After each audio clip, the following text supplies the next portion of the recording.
सहारा India group के प्रमुख सुब्रत रॉय का मंगलवार 14 नवंबर को देर रात 10:30 पर मुंबई के एक अस्पताल में 75 साल की उम्र में निधन हो गया।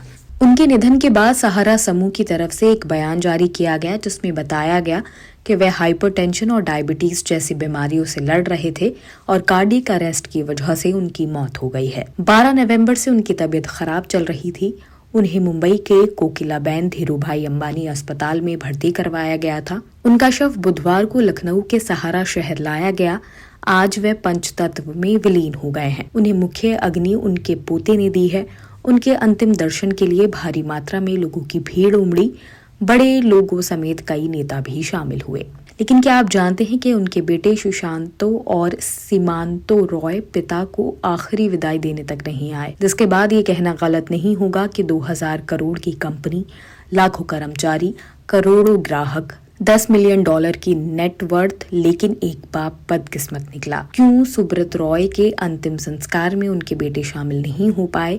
इसकी वजह उनकी पत्नी ने बताई कि दोनों बेटे विदेश में रहते हैं और किन्हीं कारणों की वजह से वो सफर नहीं कर सकते। इसलिए पोते हिमांग को लंदन से बुलाया, जिसने सुब्रत रॉय को मुख्य अग्नि दी। माना जा रहा है कि सहारा श्री के निधन के बाद कारोबार उनके दोनों बेटे ही संभालेंगे। सुब्रत रॉय का जन्म 10 जून 1948 को बिहार के अररिया में हुआ था। उनकी शुरुआती पढ़ाई कोलकाता के होली चाइल्ड स्कूल में हुई, जिसके बाद उन्होंने मैकेनिकल इंजीनियरिंग की पढ़ाई उत्तर प्रदेश के गोरखपुर में की थी। ग्रुप की वेबसाइट के मुताबिक उनके पास 9 करोड़ निवेशक और ग्राहक हैं। कंपनी का कहना है कि उनकी कुल संपत्ति 2,59 करोड़ रुपए है। इसके अलावा उनके पास 5,000 कैंपस और 30,970 एकड़ जमीन है। सुब्रत रॉय ने ग्रामीण भारतीयों को बैंकिंग सुविधा का लाभ देकर सहारा ग्रुप खड़ा किया। सुब्रत रॉय के पास एक एयरलाइन, एक फॉर्मूला 1 टीम, एक IPL क्रिकेट टीम, लंदन और न्यूयॉर्क में आलीशान होटल थे। लेकिन कहते हैं कि हर बुलंदी पर जाने वाले के लिए बुरा वक्त आता है। सुब्रत रॉय के साथ भी कुछ ऐसा ही हुआ।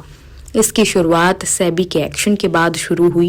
ये मामला सहारा ग्रुप की कंपनियों से जुड़ा था, जिन्होंने रियल एस्टेट में निवेश के नाम पर 3 करोड़ से ज्यादा निवेशकों से करीब 24,000 करोड़ रुपए जुटाए थे।